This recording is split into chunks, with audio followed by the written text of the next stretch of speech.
Hey guys, kinggath here with another patch for Sim Settlements. This is patch 4.1.3, which I'm calling And Stay Down. So there are updates for Sim Settlements 3.1, and the 1.1.9 patch workshop framework. Be sure to grab those, and of course a patch for Conqueror. So the patch name is because I finally solved one of the bugs that's been plaguing the mod since it launched, since Conqueror launched, I should say.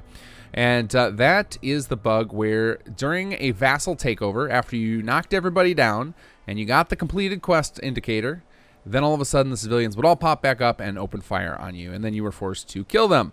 And that obviously made the vassal far less useful. So that I finally identified the cause of. It turns out that all of the code that's required to set up a vassal just is taking longer because we've added so many new features to Conqueror. So the timer that we had set for the civilians to stand back up was not nearly long enough. So basically what I've done is changed the code so that those settlers or civilians will stay seated in that injured position until all of the necessary code has completed, and then they'll stand up. So if you are doing a vassal attack, you're going to want to just wait until those civilians or settlers stand back up before you leave the area to make sure that all of that code has run completely. And then if you do that, they should not engage in combat with you. Obviously, if they do, definitely report that, and I'll continue to look into corner cases where that might be happening. But I tested it very thoroughly on my own save, my Let's Play, that I was finally experiencing the bug myself, and I have not been able to repeat it since I built this new code. So the other issue that I have hopefully finally resolved with this patch is the faction and outpost HUD not disappearing correctly. So if you watch as I head toward Red Rocket here, those will suddenly disappear, and then as I turn around and head back, they will reappear. So the reason that those new HUD pieces are not as responsive as the Sim Settlements HUD is because the Sim Settlements HUD uses a very spammy method to determine if you are in a settlement or not. It basically every 3 or 4 seconds checks to test if you're in the build area, and that's very bad because it's heavy on the script load.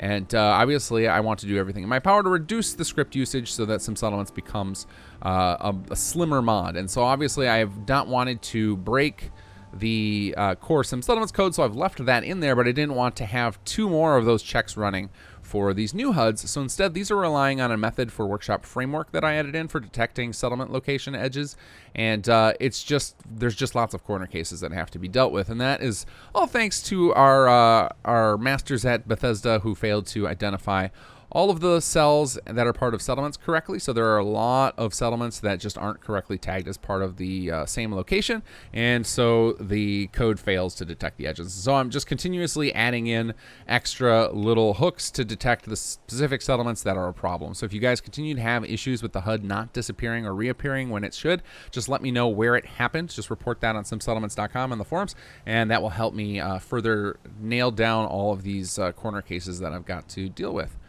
Beyond that, guys, this is all a bug fix patch, so check the patch notes to see if there are any of the issues you've been experiencing resolved now. Next patch will finally be that patch that shows some love to the Liberators. That is definitely on my plan. I got some cool ideas that are going to make the Liberators play a little bit nicer so that it's you feel more like that good guy that you've been wanting to feel like. And for Xbox players, my goal is to have the framework-only edition with the next patch as well, though there are a lot of complications with that, so it's going to come out when it's ready, but I am committed to doing that for you guys because I know that Conqueror itself has gotten quite large thanks to how extensive we have made the Raider quest line, and for Xbox players the file size matters in a big bad way, and so we're going to try and get that framework edition out for you as soon as possible. All right, guys, all that said, take care and enjoy the mods.